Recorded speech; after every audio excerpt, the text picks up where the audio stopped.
Well, hey there, friend. Graham here from recordingrevolution.com, and we are at the end of my mini-series, How to Mix a Song from Scratch, where I've been giving you the 6 critical steps for how to mix your song, a method, a step-by-step method you can follow so you can mix your own music at home using even free software like I have been this entire time. I'm using a free DAW called Pro Tools First, using the free included plugins. Yes, you can mix a song with stock plugins and it'll sound great. What a concept.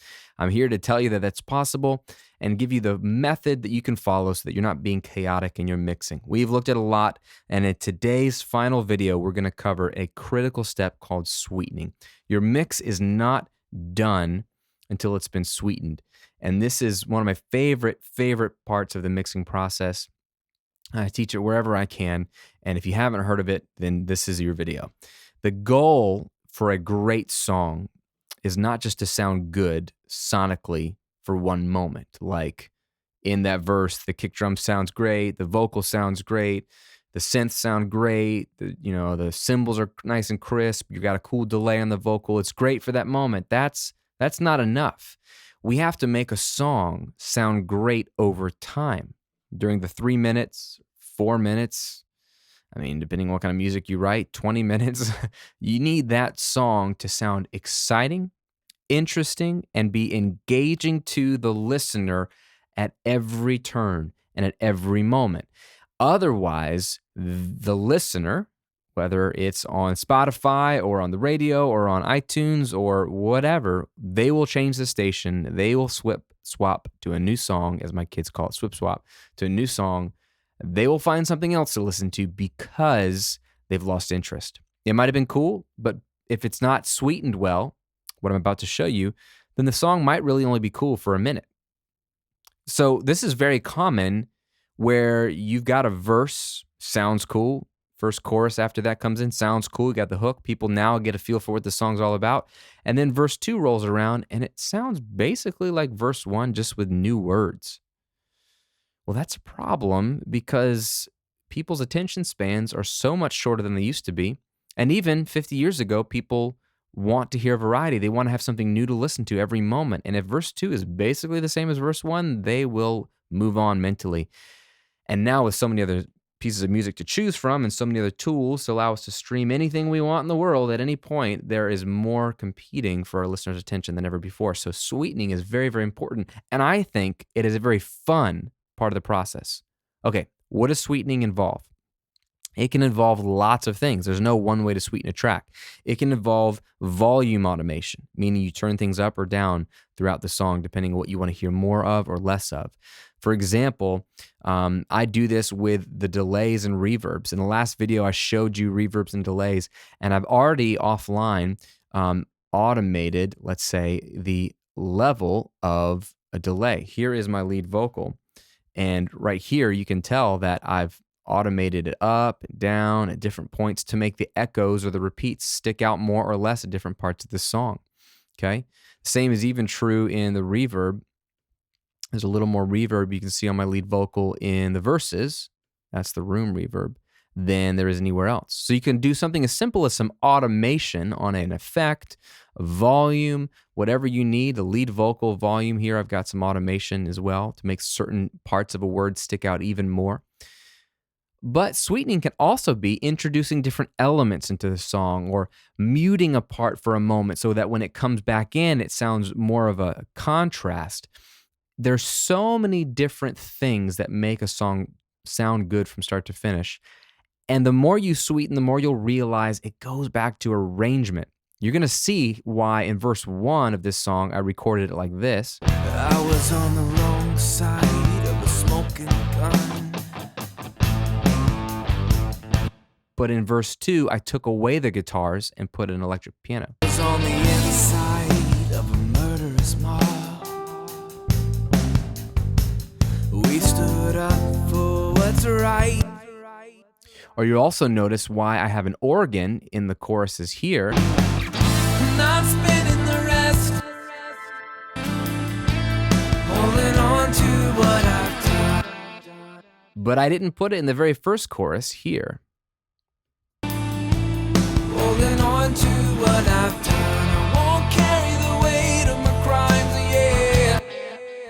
I've saved it.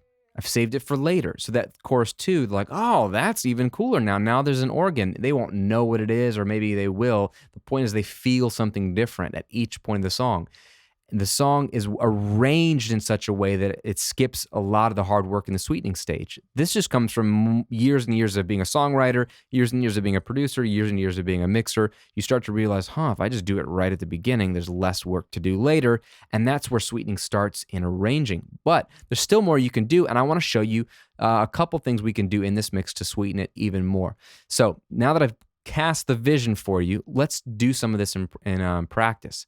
There's a part of this song where after the bridge, right here, sort of a solo part. I'll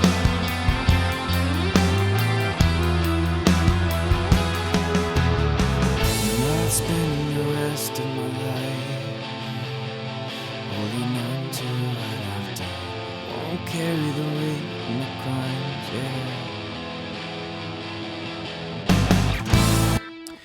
All right, what I think would be more interesting here is to really create more contrast. When the drums come back in,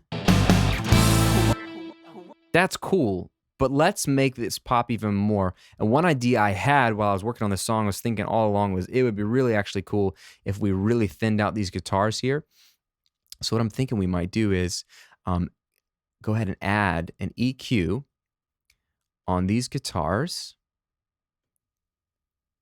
that we can use, like, I think there's even built in here as a preset, a telephone effect. Okay, listen to this one guitar here.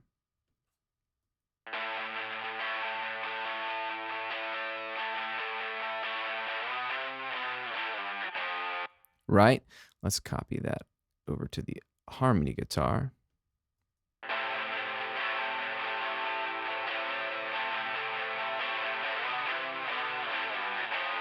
So we've thinned those out, right? Which is really, really cool. And then what we can do is, since everything comes back in here, we can automate these EQs to turn off, because I really don't want them on when the rest of the band comes back in. I just want them for that moment. So in Pro Tools, what we can do is we can automate under the EQ just the master bypass. And we can have this bypass from here when the band comes back in to the end of the song, or to the end of it. We can turn the bypass on there. So it'll be back regular. So what I'm going to do is just then delete this first EQ and copy this other EQ over, so it will have the automation built in. So now we can listen to these guitars.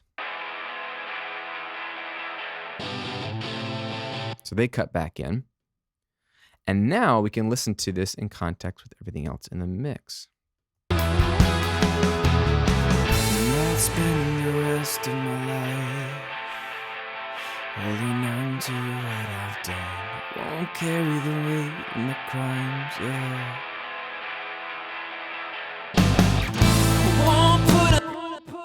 More contrast, right? But now I'm thinking, let's do that on the vocal. Let's take this reverb, actually. Turn that off. I don't want reverb on the vocal on this part. I want it to be dry. I'll spend the rest of my life. And then actually on these guitars, I'm going to move this EQ around to a different frequency. The preset was okay, but I'm going to tweak it a bit.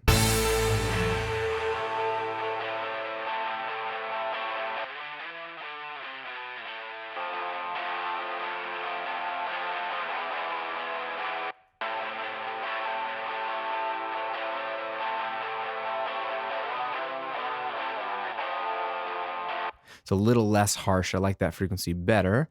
And then let's go ahead and grab an EQ here as well. We'll slap on the vocal. Something very similar. Let's do a telephone effect here.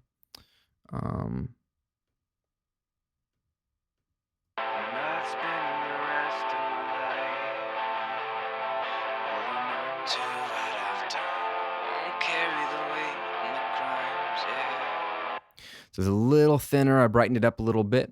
Let us automate that. Which one is this? Slot B. 2 EQs here. Let's bypass So by default, look, I only want this section of the vocal to be automated with that EQ. So actually, I'm going to take this EQ and bypass it as the main setting, and then I'll use the automation here to turn the bypass off just for that one lick. So now I think we should be in business. Let's get rid of the solos and let's listen to everything.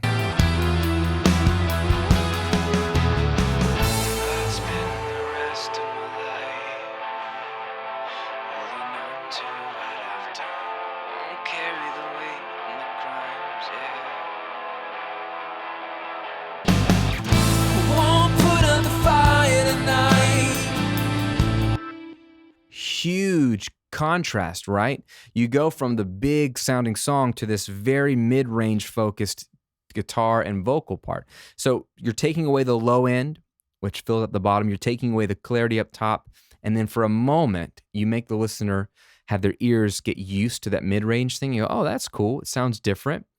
So that's already different in and of itself. But what it does really is set up the rest of the song, which just sounds the same as before. This final chorus is the same as before, but in comparison to what we've just gotten used to for 20 seconds or 15 seconds with this thinned out guitar vocal thing, it sounds huge.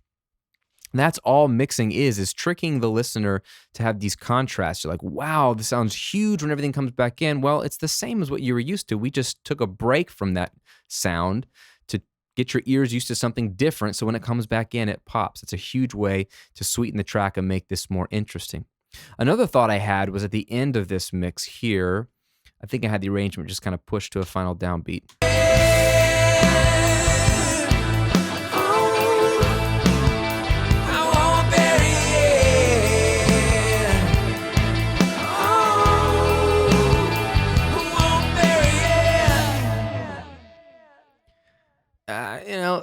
The ending's okay, but I had a better idea as I've been working on this mix. I think what I want to do is have a more abrupt ending.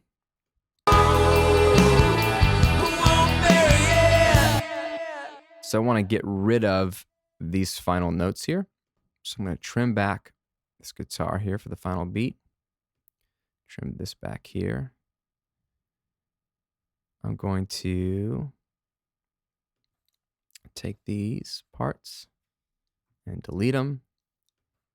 I'm going to delete this, delete that, so it's more abrupt here.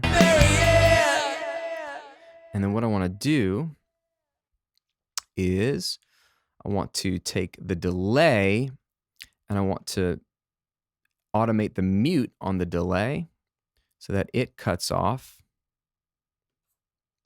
right after that downbeat. There's no delays. Okay, I want to do the same thing. I'll leave the reverb, that's fine. This chorus guitar, it has a tape echo on it, so I'm going to have to automate that to stop. So let's master bypass that and make sure that that delay is off there. All right, so now we've cut off all the delays. Let's cut off some of that vocal. Now what I want to do is I've got a bunch of like drum loops and stuff that I've collected over the years, and I want to pull in a reverse swell. So I'm going to drag these in here. We can listen to what these are. All right, they're just cymbal swells.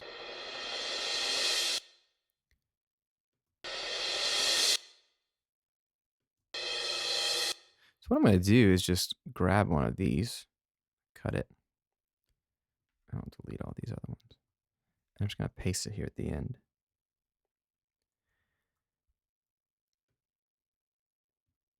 And I'm just going to push it right here to the end.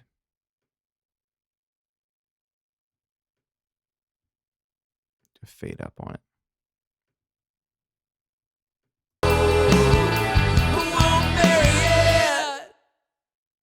Right? So he's kind of got that fade up there. Now, if you don't have any of these cymbal swells, another way you can do it is if you have a crash cymbal that you recorded, or here's a crash, you can just reverse one of these. So I'm going to copy one. Paste it here. And then a lot of DAWs have a plugin to do reversing. So I'm going to click Audio Suite here. This is the non-real-time processing. And here is a plugin called Reverse. And that's all it does is reverse audio. So I'm going to click Render. And now we have a reverse cymbal swell. Okay, very cool. So I'm just going to trim that back. I'm going to put that right up to the beat. Let's see what this sounds like.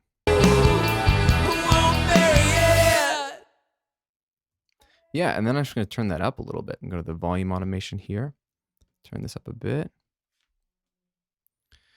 And then automate it a little bit more. See what that sounds like. And then you just fine tune it. Like I might just make it a little bit more abrupt right on the downbeat.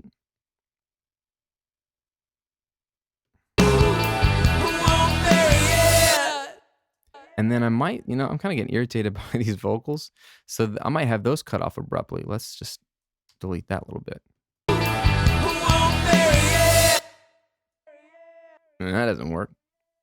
So maybe it's just this guy. Break that, trim that back so we keep the last bit of the word. Do a cross fade. There we go. Just needed to trim up the double. That's what it was. So what we've done is create an ending that's a little bit more interesting.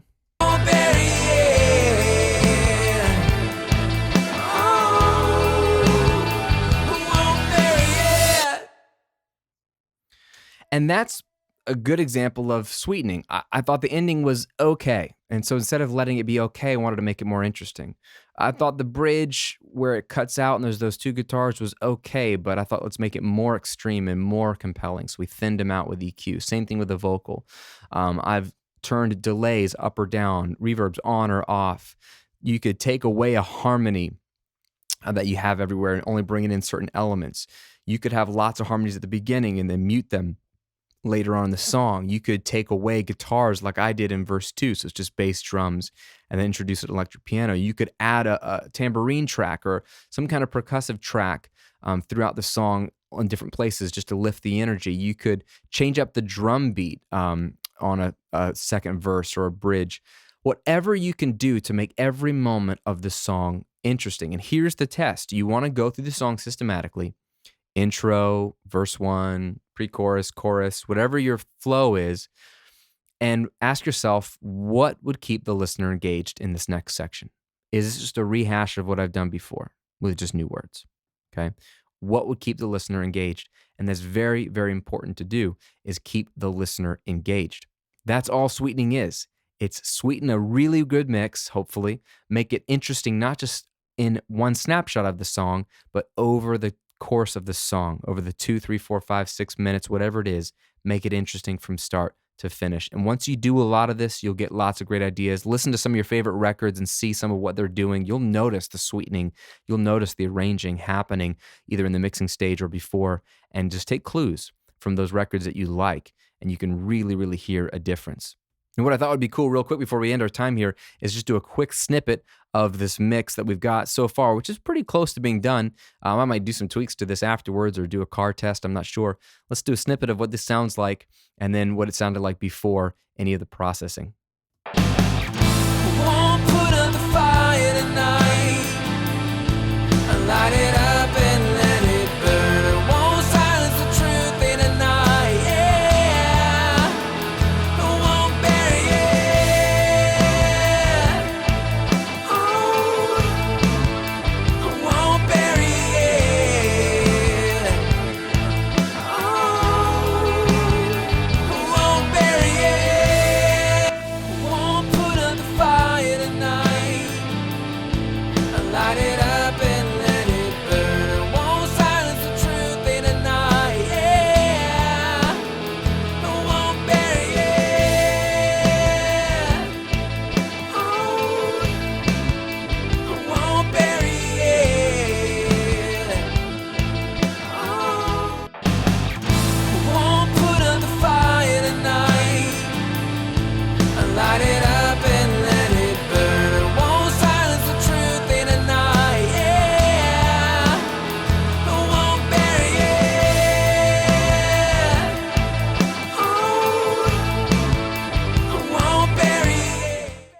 Very, very fun. Hope you've enjoyed this series. If you haven't already downloaded, I want to give you a gift, my 6 steps to a radio-ready song guide. This is a super helpful tool for you as a home studio musician making music.